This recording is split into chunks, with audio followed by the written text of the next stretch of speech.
Hey guys, how's it going? This is Natinator, and welcome to a new Creepypasta reading. This story is another excellent story that was recommended to me a while back. It's titled Fenter Woods. Now as always, turn out the lights, get comfortable, and let the story begin. I used to live in a small town called Fenter. It was a quiet place to grow up, with one school, a doctor's, a police station, a cinema, with films shown a month after the national release date, 2 restaurants, and a host of local shops on the west side. Over on the east side of Fenter was the residential area with about 40 houses, the town bar, and the local woods, which were about 20 square miles across. Even though I'd grown up my whole life playing in those woods, it was still easy to get lost in them, so my father used to tell me and my friends to never go past the creek that ran about a mile in. Still, this gave us plenty of space to play in, and we spent many summers building tree forts and playing hide-and-seek amongst the tall trees. One late summer evening, me and my friend Jess were out near the creek, seeing how close we could sneak up on the rabbits that inhabited the woods before they'd notice and run away. I'd spent about 10 minutes searching for one, and, in my eagerness, I'd left Jess behind. She'd stopped to examine some odd-shaped rocks, and, being impatient, I told her to catch up when she was finished. I was just reaching the hill where the creek bent and curved round to travel off north for another 3 miles, when I spied one chewing on some leaves near an oak tree. I held my breath, grabbed my jacket to stop it flapping in the breeze, and began slowly inching toward it. I was careful to avoid stepping on any twigs. If one snapped underfoot, it was a definite game over. And with the sun going down, this would probably be the last chance I got to play before I had to go home for dinner. The rabbit was blissfully unaware of my presence, its brown coat tinged orange by the setting sun, ears flopped down like a hunter's hat. The irony didn't escape me as I crept up on it, silent as the leaves floating in the breeze. I smirked. I was about 4 meters away from it now, and it still hadn't noticed me. Not my best, but not bad. I slowed my pace even more. I didn't want to make a rookie mistake in my excitement and ruin this opportunity. The rabbit finished on its leaf, and casually began sniffing the next one before digging in. 2 meters away now, the closest I had ever gotten. I felt my heart beat in my chest, and for a second I was scared the rabbit would hear it thudding against my ribcage and dart off. I shook my head and continued up behind it. It was almost within arm's reach. I couldn't believe it. I stretched out my arm, fingers extended. Wait till Jess heard about this. I'd be the first kid in town to have touched a forest rabbit. My hand was about a foot from brushing its soft pelt now. I could see each individual hair on its back. 30 centimeters. I'd done it. I'd done it!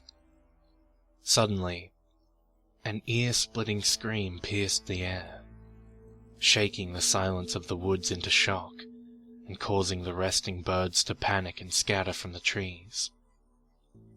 I gasped, and quick as a flash, the rabbit was under the bush and gone forever. I cursed aloud and spat, frustration clouding my head. It was a good few seconds before I even stopped to think where the scream had come from. Then, like a falling tree, it hit me. Jess! I sprinted back up the creek as fast as I could. She'd been about 200 yards back when I'd last seen her, near the old silver birches.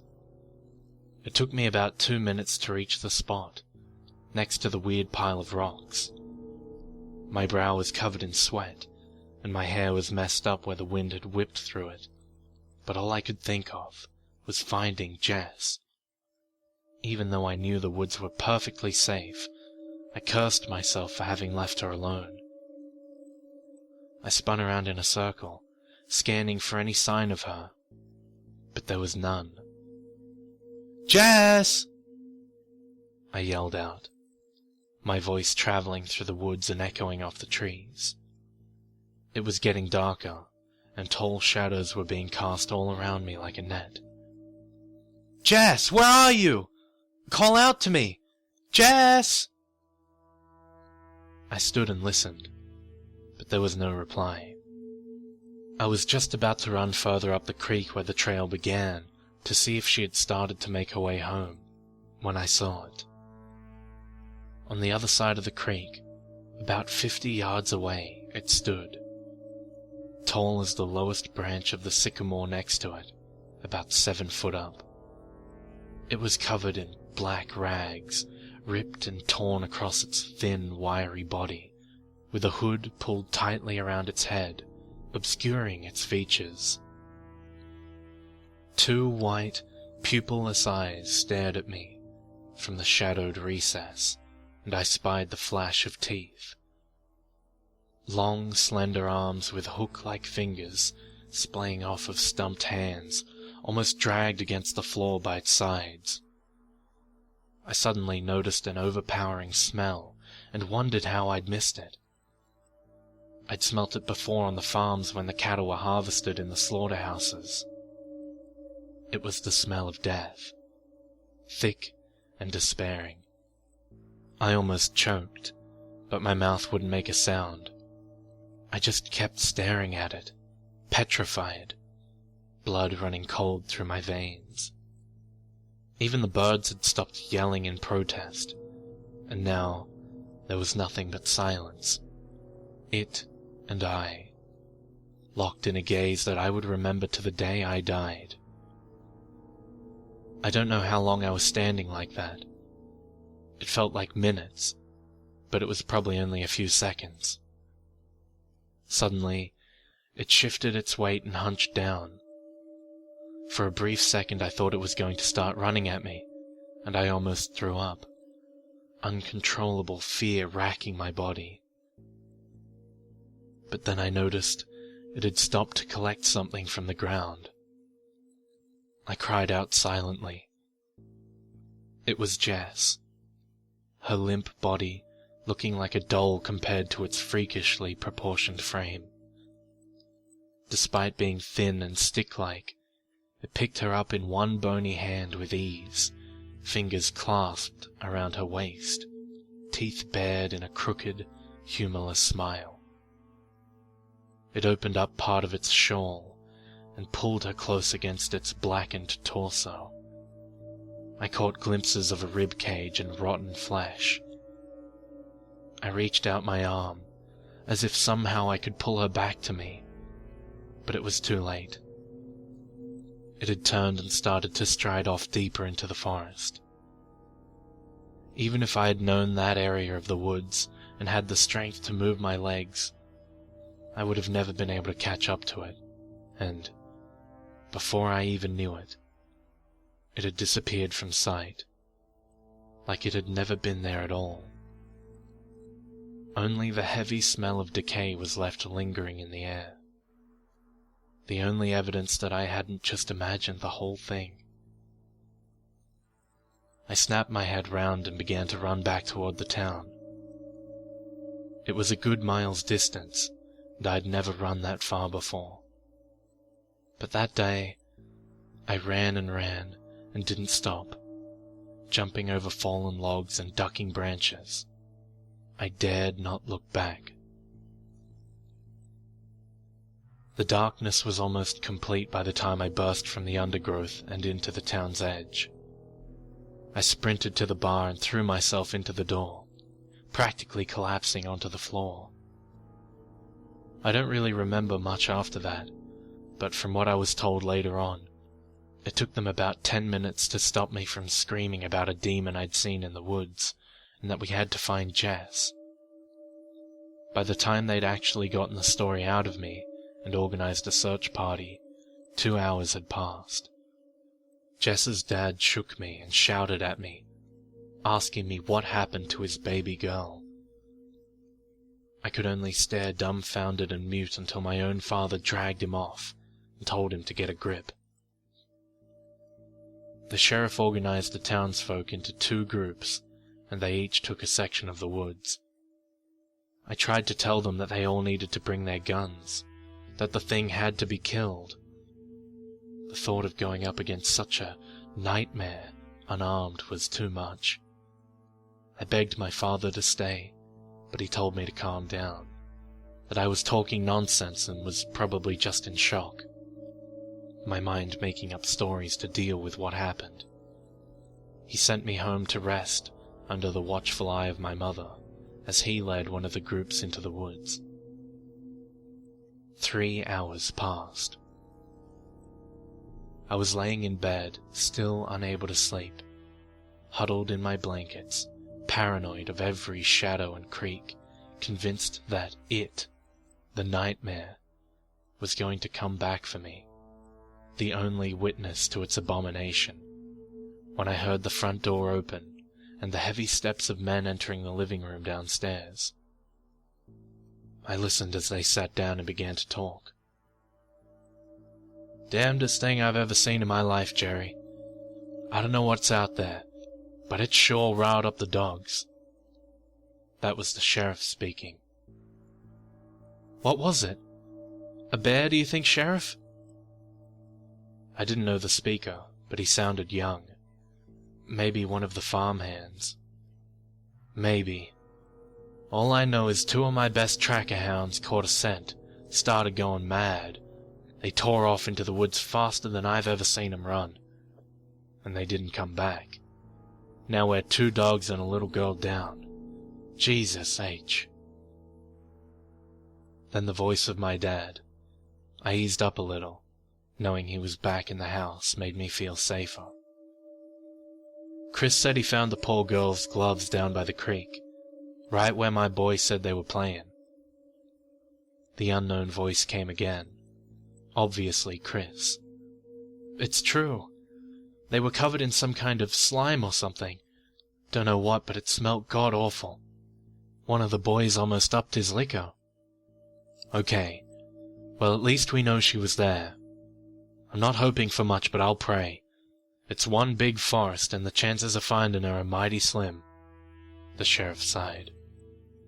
"I suppose I better go tell the family that they should be prepared for the possibility that they will never see Jess again. Fuck. No man should have to outlive his kid. And the not knowing like this. Didn't Travis say he saw something big moving through the forest?" Another unknown voice. This one knew. "Yeah, he radioed in. Said he saw some kind of shit. I don't know. Giant moving in the distance. But the man was half pissed, and it's dark as the bottom of a well out there. Probably just jumping at shadows. No, most likely a bear or a wolf or something. Jumped her from behind and dragged her off." The sheriff again. My father spoke, voice raised so everyone could hear. "Okay. Let's all go home. It's been a tough night. We'll search again for her tomorrow. Even if it's only a body we find, it's better than the poor folks not knowing what happened. I want everyone to tell their kids not to go in that forest no more till we know for certain what occurred. Understood?" There were mumbles of agreement, and then solemn goodbyes. The men left and the front door locked shut behind them. My father moved about downstairs for a few minutes, before climbing the stairs and going to bed. Before he turned in, he poked his head into my room to check I was okay. I just pretended to be asleep. I had nothing to say. I didn't even know what to tell myself. But one thing I knew for certain. I hadn't been hallucinating. I'd really seen it. And whatever it was, it had Jess. I waited for a half hour after I heard my dad climb into his bed before I sat up and switched my bedside light on. I crept out of my bed and got dressed as quietly as I could. Then I descended the stairs. My father had taught me how to shoot and maintain a gun a few years back. Out here in the country, it was important to know. Hunting was a tradition amongst the men, and when I was old enough, my father would take me camping in the woods for a weekend of game shooting, like his father before him. I knew where my dad kept his .44 Magnum and rounds in the garage, and after searching around for a few minutes, I found the key for the lockbox. I opened it up, loaded the pistol, and grabbed a flashlight before leaving the house and locking the door behind me. My breath misted in the air as the unseasonably cold chill hung around me. I looked at the forest.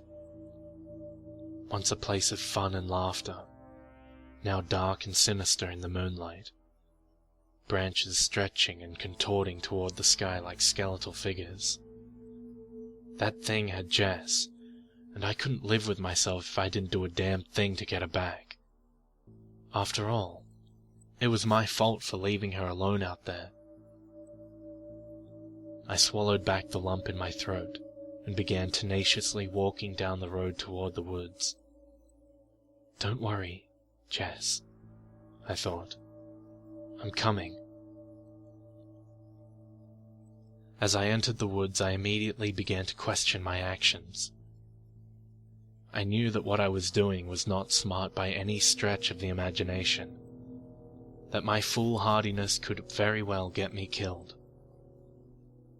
The thought of bumping into the creature, out here, alone in the dark, was more terrifying than anything I could ever imagine. And knowing that Jess was in that very situation herself was the only thing that drove me on.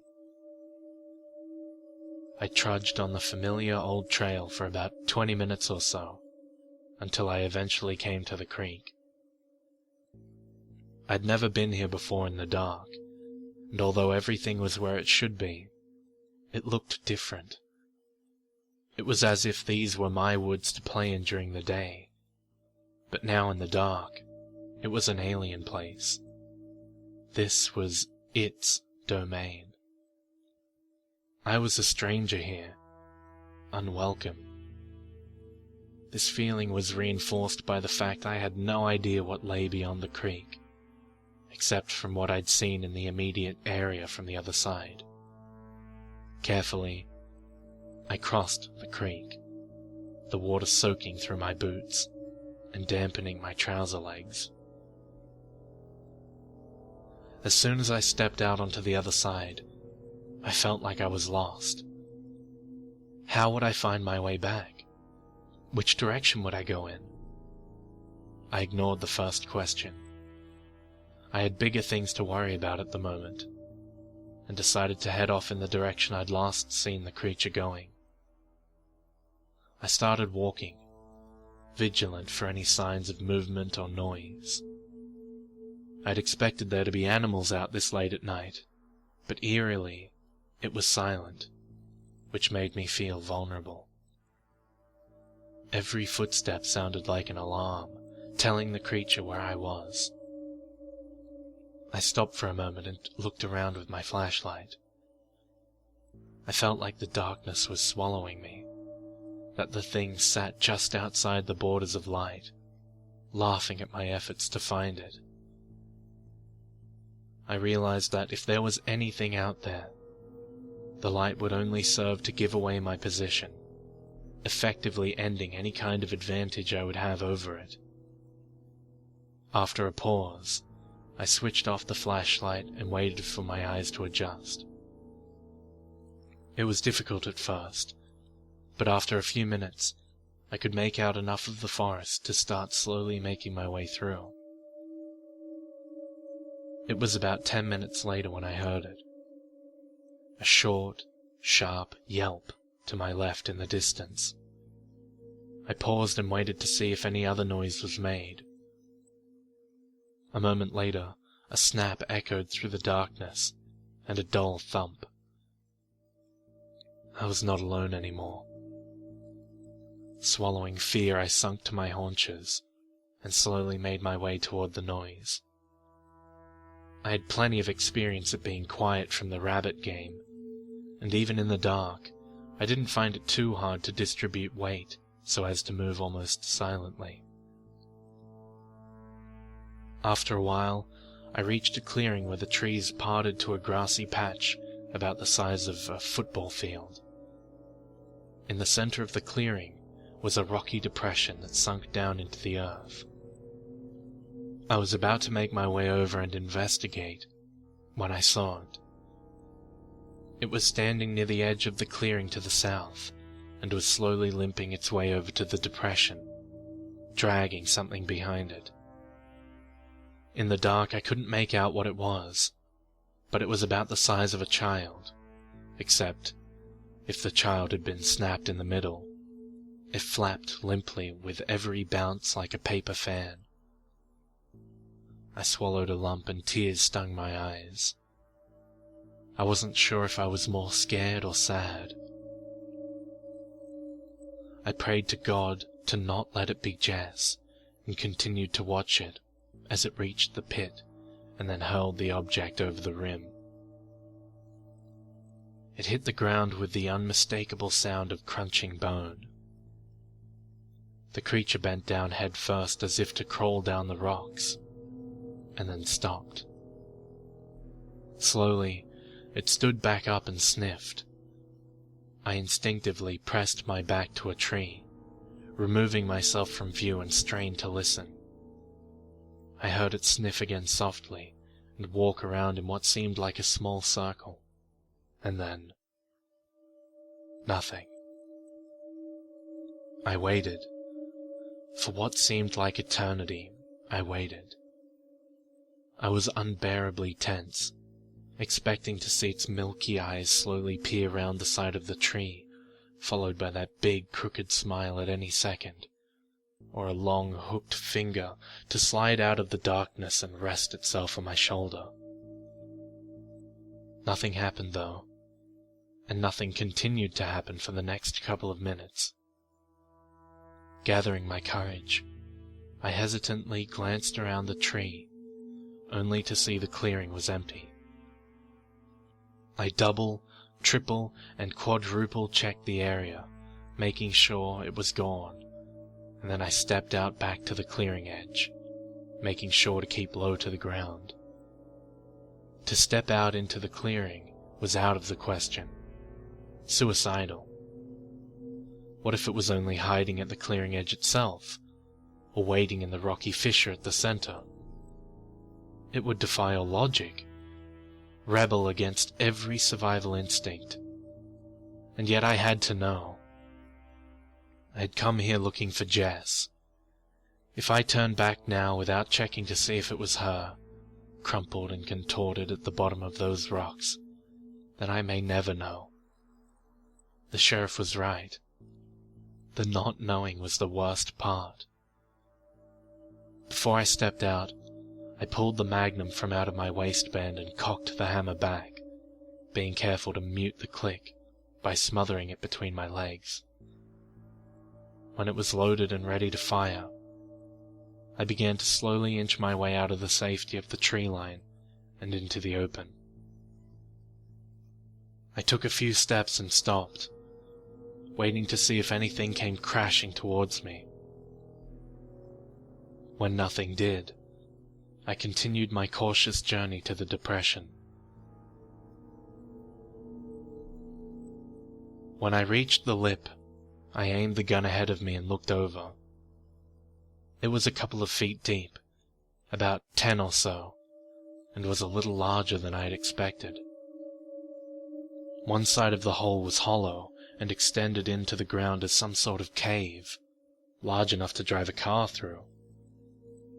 At the mouth of the cave was the body, slumped over a jagged rock. I glanced around again to make sure it wasn't, or was, Jess, and then I'd leave, run back to Fenter. I'd wake my dad and the others, lead them here, and we'd kill it. In this cave that was surely its dwelling. It could be in there right now, watching me struggle down the smooth rock. But I reasoned that if it was in the cave, then there was nothing I could do about it. I must be crazy. Fear has consumed my brain so completely that I must not be able to feel anything anymore, I thought. This was proven wrong when I slipped and fell off the side of the rock, landing awkwardly and sending pain shooting through my ankle. I almost cursed aloud, but bit down on my lip and shouted silently in my head. Luckily, it wasn't twisted, just achy, and I was able to walk on it without a problem. The last thing I needed now was a broken foot. My thoughts were so preoccupied with the sudden pain that I had forgotten that I was right next to the cadaver. My leg bumped against it, and I spun round, gun at the ready, almost firing it off into the rocks. I quickly berated myself for being so trigger-itchy, and then looked down. Relief and repulsion flooded through me. From this close, I could see it wasn't Jess. Wasn't even human. Instead, I realized it was a large dog, one of the sheriff's hounds that had gone missing earlier. Its back was snapped in two and folded upon itself, and its snout was crumpled back into its face, turning into a flat, tooth-filled gap. Blood, fur, bone, and brain were splattered over it, and one eye hung loosely from the socket.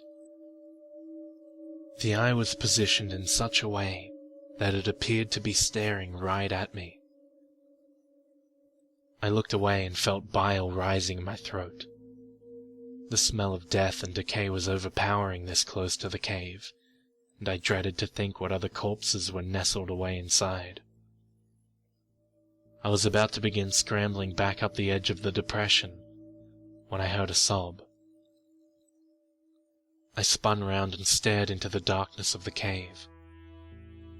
It sounded faint, as if it had come from quite a way away, echoing through narrow rock passages, until eventually finding its way to the surface. It came again. This time it was unmistakable. It was the sound of a child crying. My first thoughts to rush to my head were of joy. She was alive. It must be Jess, hidden away deep in this creature's lair. And as soon as the thought had come, I realized, with a fear unlike any other, that I would have to go into the cave and save her. I didn't have a choice. I just couldn't turn back now. I may as well kill myself with the gun I held in my shaking hand and live with the guilt. I pulled out the flashlight and, readying the gun, switched it on. The beam stung my eyes for a few seconds as they adjusted to the sudden light, but I could see the cave went on for a few meters before widening into a kind of large, rocky chamber that had passages of varying sizes detouring off further underground. I entered the mouth of the cave and shone the beam over the walls and floor. The beam danced over bones scattered across the ground. It looked as if every type of animal in the forest had eventually wound up in here, torn apart and stripped of flesh. I covered my mouth and nose with the sleeve of my gun hand and continued to walk. There were 4 passages, and the sobbing appeared to be coming from the one furthest to the left. Thankfully, it was one of the wider ones, and I found I could comfortably walk down and still have enough room to stand up straight. If the creature were to come now from the mouth of the cave, I would be trapped. However, if it was already in the cave, then I was walking straight into its spindly, disproportionate arms. I swallowed hard and continued to walk. After a couple of meters, it turned right sharply and opened up into a small version of the chamber I'd just come from. I was amazed to find that it was full of items. Watches, jewelry, passports, letters, glasses, clothes, books, wallets. It went on, as if a museum to sentimentality and trinkets. I picked one of the passports and opened it up. Paul Ashcroft, born 1972, Herronford, Ohio. Another read, Richard Blunt, born 1954, Westville, California. I shone the light over the letters, seeing the addresses were to places all over the country. Then it dawned on me. I finally understood. It all made sense. The reason I had never seen this thing in the woods before was because it had only arrived a short time back. It must have traveled from place to place, from forest to national park to desert to mountain, picking people off, taking their effects, then moving on to the next town. It was like a sick scavenger hunt. It was killing people, and then keeping their items as souvenirs. Another sob brought me back to reality, and I dropped the passport to the ground. I hurriedly walked to the back of the chamber I now called the museum, and found another short passage, and then a medium-sized cavern. Inside was Jess, sitting on the floor and crying. She looked up when the light shone over her and covered her eyes. "Please, please, let me She burst out into fresh sobs, tears streaming down her pale cheeks. I stood paralyzed for a second. I was so intent on finding her that now I didn't quite know what to do. I decided I had best let her know it was me before deciding on anything. I shone the light upwards, illuminating my face. Jess stopped sobbing and stared. "Jess, I've come to rescue you. We don't have much time. We need to go now before that thing comes back to find me here," I whispered, kneeling beside her. She did nothing for a few moments, then threw her arms around me, her body shaking. "I thought I was gonna die down here. I thought it was gonna eat me, like it did the rest. It's..." She trailed off, unable to get her words out through the tears. I squeezed her back for a moment, and then went to lift her.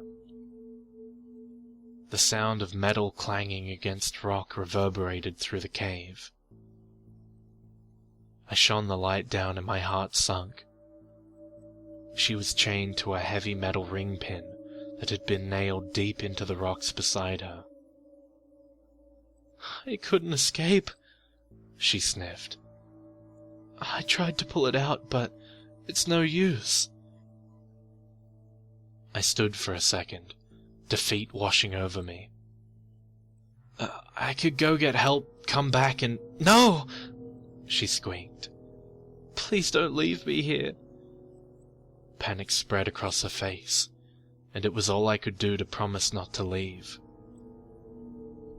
I thought for a few moments, then, realizing my only option, I took her chin and looked her in the eye. "Jess, I have a gun. I'm going to have to shoot the chain to set you free. It's going to be very loud, and the noise will probably attract the thing here." She said nothing, just looked at me. "As soon as it's broken, we're going to have to run for the cave entrance and back through the woods." She looked thoughtful for a moment herself, and then took my chin, kissed me and then nodded. I blushed. Sitting below ground in a monster's cave, and I was blushing. I almost laughed. I forced the emotion down, and just smiled before taking my gun and aiming it at the chain. "Cover your eyes. I'll do it on 3, okay? 1, 2... A guttural moan sounded from the mouth of the cave and carried its way to us. I saw the color drain from Jess's face, and I knew mine was doing the same. It was back.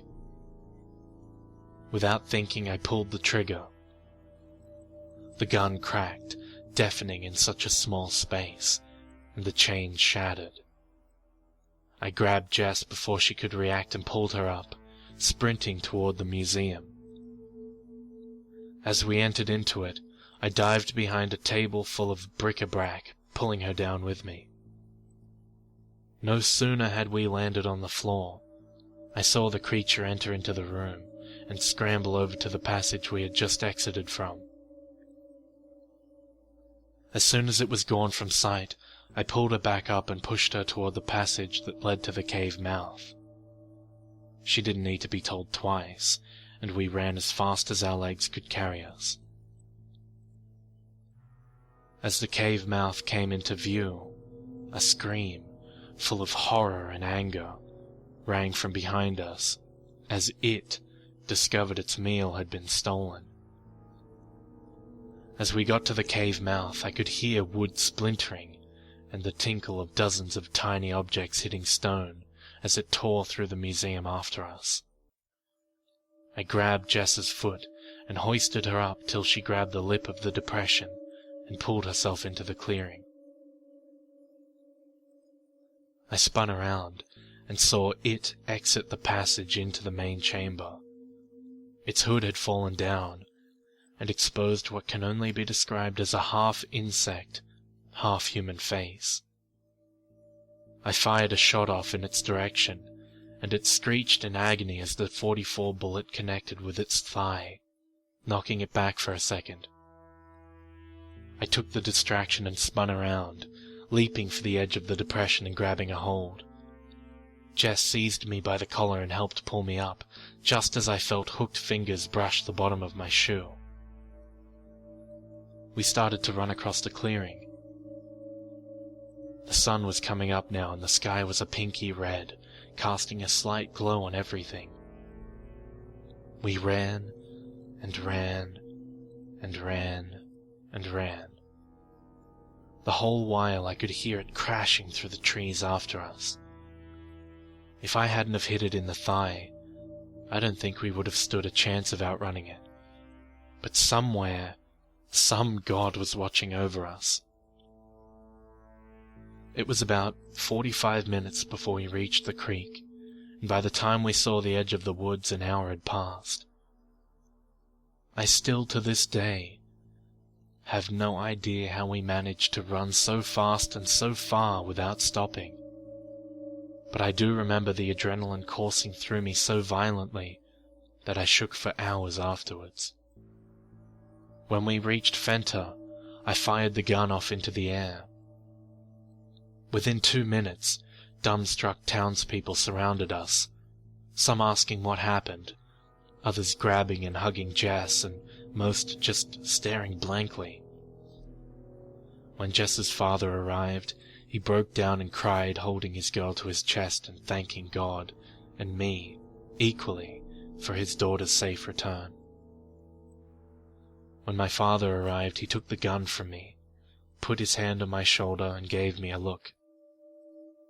It was a look that said he didn't care what had happened, just that he was glad I was safe.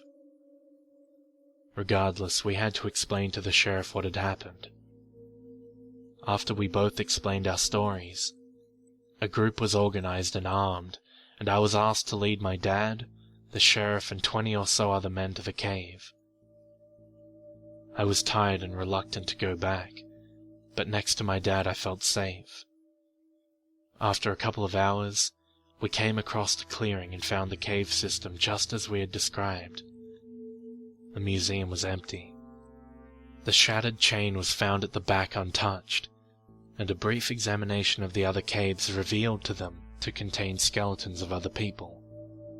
People later identified as other missing persons from the towns that backed off of Fenter Woods. A medical check showed that they had been dead for days. The woods were searched all day, but nothing was turned up. That night, as I looked out my window before going to sleep, I saw it again, standing at the edge of the woods. It looked at me through my window for a while, and I stared back, like when we had first encountered one another, and then it turned and walked back into the woods. I knew this would be the last time I saw it. It was moving on to another place, away from Fenter, from this area. The woods were searched for another week, but nothing was found. The official report stated people had been kidnapped and killed by a maniac who had escaped into the wilderness before he could be apprehended, although the people of Fenter never questioned our versions of the story. So that is my account. This all happened 12 years ago now, and it is but a distant memory.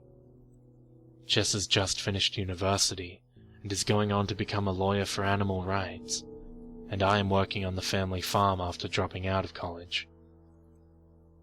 I tell you this story not to entertain you, but as a warning.